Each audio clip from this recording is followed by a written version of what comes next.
North by Northwest is a mystery thriller directed by Alfred Hitchcock and starring Cary Grant and Eva Marie Saint as a New York City advertising executive goes on the run after being mistaken for a government agent by a group of foreign spies. What is up, everybody, and welcome back to the Mid-Level Media channel, your hub for everything physical media and entertainment. I am Ken, and I'm here today to talk about North by Northwest.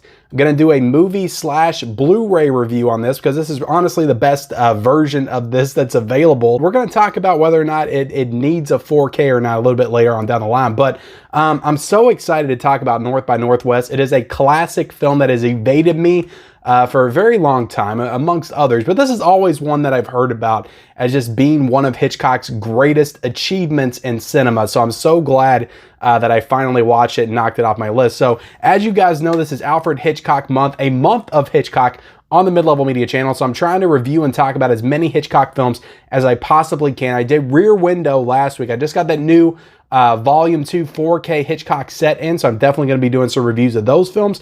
And I wanted to get to North by Northwest because, again, like I said, it's just one of those films that I felt like I needed to knock off the list first. It's one of the big ones in Hitchcock's filmography, so excited to talk about it.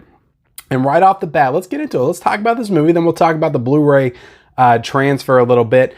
I enjoyed this movie a lot. Now, would I say it's top tier Hitchcock for me? Would I put it above films like Rear Window, Psycho, To Catch a Thief? I would not. I still think this is, of the ones that I've seen, this is on the lower tier of what I've seen. Now, that doesn't mean that I didn't enjoy the hell out of it and I didn't have a fun time watching it. And I don't think it's not a great movie. It's just a movie that for me, I don't know. There was just something about it. I didn't get completely engaged and wrapped up in the story like I think that I wanted to. I don't know. It's just maybe it's just one of the things where it's just so overhyped, and you know, so talked about in cinema history. Like there's a whole film festival called South by Southwest, which is a play on the title of this movie. So I guess it's just because it's one of those movies that I feel like everybody's supposed to love and put in like their top 50 movies of all time. And I thought it was good. I thought it was very good. But again, to me, it just missed the mark of greatness. So that's my initial thoughts on the movie. Cary Grant's in this movie. I think Cary Grant's absolutely fantastic. Like I said, I love To Catch a Thief. I love his and Grace Kelly's chemistry together in that movie. That's the main thing that I love about it. So him and Eva Marie Saint, I don't think have the same type of chemistry. Like, I don't know, maybe it's just something to do with her character and how it's kind of going back and forth throughout the film. Like, is she bad? Is she good? Is she on his side? Is she not? Like, where does her allegiances lie? You don't really know throughout the movie. So maybe it was that kept me from fully being you know, attached to them as a couple or really invested in their romantic arc. So by the time you got to the end and you're supposed to feel something for them as a couple, I just didn't. So I didn't really care for them and their chemistry together in this movie. And to be honest, that's a big part of the movie. Like there's a lot of stuff involving the two of them in the middle part of the movie. And that's kind of where the movie gets a little weak for me is I would say transition. Like the first act is really exciting, the way everything picks up and you're trying to figure out what's going on. And then it goes into the second act and it kind of dies off a little bit. There's a couple of really cool set piece moments, like in particular the plane coming down the cornfield that's like iconic. It's on the cover right here. That is a really thrilling and really great scene that absolutely delivered for me. I love that. And then you go into the set piece at the end with the Mount Rushmore thing. That was really thrilling and exciting. Those are the two big set pieces in this movie, I would say. There's a sequence involving an auction that I thought was very humorous and funny, and I did really enjoy that as well. But I don't know, there was just something with the story, I guess because it hinges so much on that romantic angle, and I just couldn't get connected to that as the main thing. Another thing is, this movie, unlike a lot of Hitchcock movies, at least the ones that I've seen, doesn't really hinge as much on the mystery aspect of things as his other movies. Like they pretty much tell you what's going on in this big, long, drawn out, like boardroom exposition scene, like 20 to 25 minutes in the movie. And it was so much to the point where I was like, what are you all doing? You're giving away the entire movie. It's like, now I know exactly what's going on. I was like, oh, but it's Hitchcock. You're going to get some kind of swerve. Things are going to swerve and things are going to turn out not as I expect them to. But no, it pretty much all goes according to how they described it in the first 25 minutes. So that was kind of a letdown for me. But again, I do recognize that this, for the time it came out, this movie came out in 1959, actually the year before Psycho. This was the movie, Psycho was the movie that he followed this up with, so which is mind-blowing. This is such a like grand cinematic, I would imagine in the 50s, a blockbuster type film for Alfred Hitchcock. So it's kind of like following up Independence Day with you know, like a lower budget, like horror film, like Halloween or something like that is what it's kind of like a director. That just showed you the versatility and the range of Alfred Hitchcock, though. The fact that he could go from this to Psycho in the span of the year is absolutely incredible. But so yeah, this is really kind of like a big budget, like action blockbuster. I imagine that people saw this in the 50s, were thrilled and excited, and it gave them everything that they needed in the theater. And I understand that completely. It's just,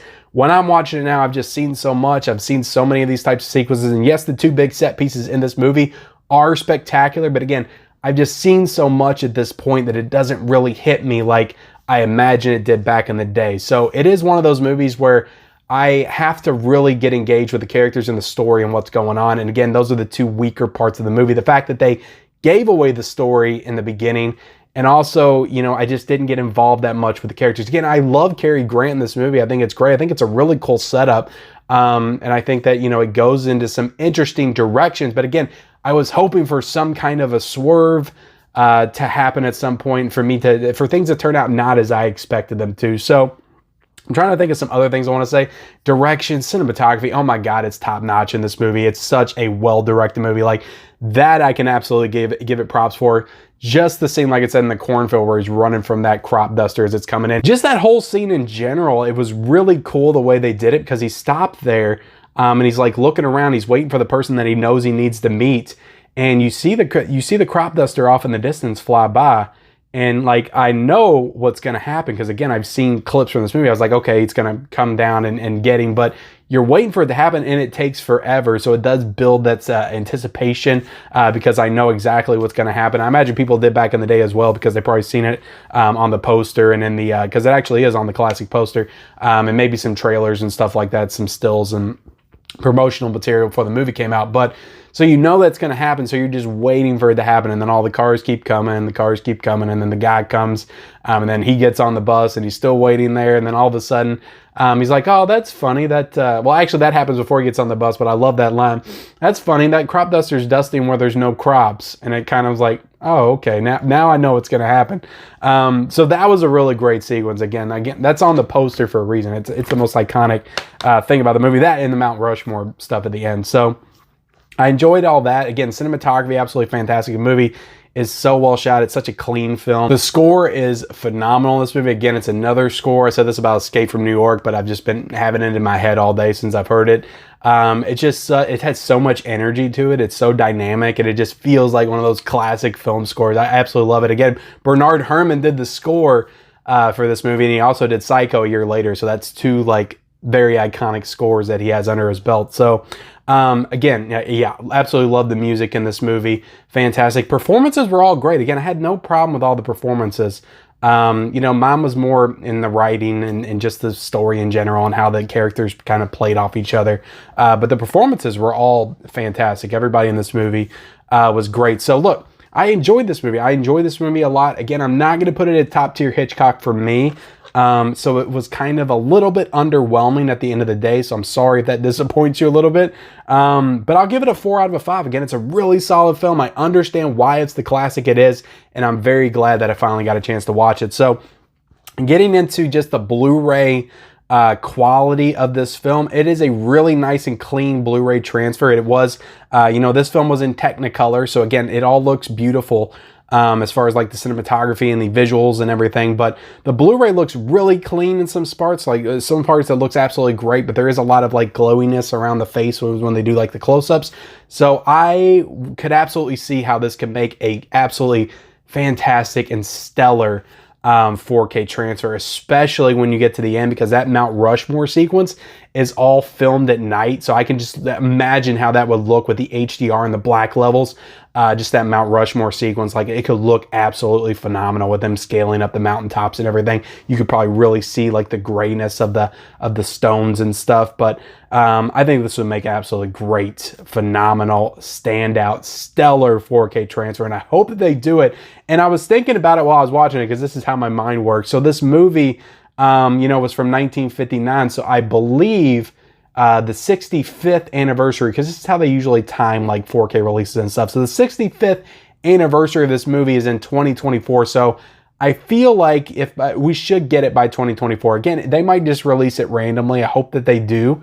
But I think at the latest we'll get a transfer of this movie in 2024, because that'll be tied in with the 65th anniversary of this film. I doubt that they'll wait until 2029 for the 70th anniversary, but you know, who knows. But yeah, transfer is really clean, but again, I could see where they can make a lot of improvements. And for such an iconic classic film, like, this movie absolutely needs to be redone in 4K. Again, with the Technicolor and stuff, it could look absolutely phenomenal with that HDR presentation. So Blu-ray transfer is really good. Again, the packaging, I love the cover on it. Again, it's just the iconic, you know, image of Cary Grant running from the plane. But it's really cool. Special features, they actually have a lot of really cool special features in this, some hour-long documentaries, so you definitely get your money's worth there. You got a commentary by screenwriter Ernest Lehman. You got a 2009 documentary, The Master's Touch, Hitchcock's signature style. You got to explore the in-depths, the movie's innovations and influence in North by Northwest, One for the Ages. Vintage 2000 documentary, Destination Hitchcock, The Making of North by Northwest, still galleries, theatrical trailers, and TV spots. So they really went out with this release, Warner Brothers, and I imagine, like, when they do the 4K, they'll just port all those over. Hopefully they add a couple of new ones, some updated ones as well. So really enjoyed the film, really enjoyed the Blu-ray. You can get this Blu-ray right now for $13.99 on Amazon. If you want to see if you like it first before you pick it up, it is on HBO Max. Again, I don't promote streaming a lot on this channel, but I do have a lot of the streaming services, and I know a lot of people do too. So if you just want to watch this movie before you spend your money on it and you have HBO Max, it's on there if you want to check it out. So North by Northwest is a really good film, and I'm glad that I watched it. So I hope you guys enjoyed this review, the latest Hitchcock month review of North by Northwest. Please, in the comment section below, let me know what you think about this film. Am I dead wrong about it? Is it an all-time classic? Is it your favorite Hitchcock film? Let me know in the comment section below. Also, be sure to like this video, turn on those bell notifications, subscribe to my channel if you haven't already, follow me on all my social media accounts. Those links are in the description, and we'll see you next time.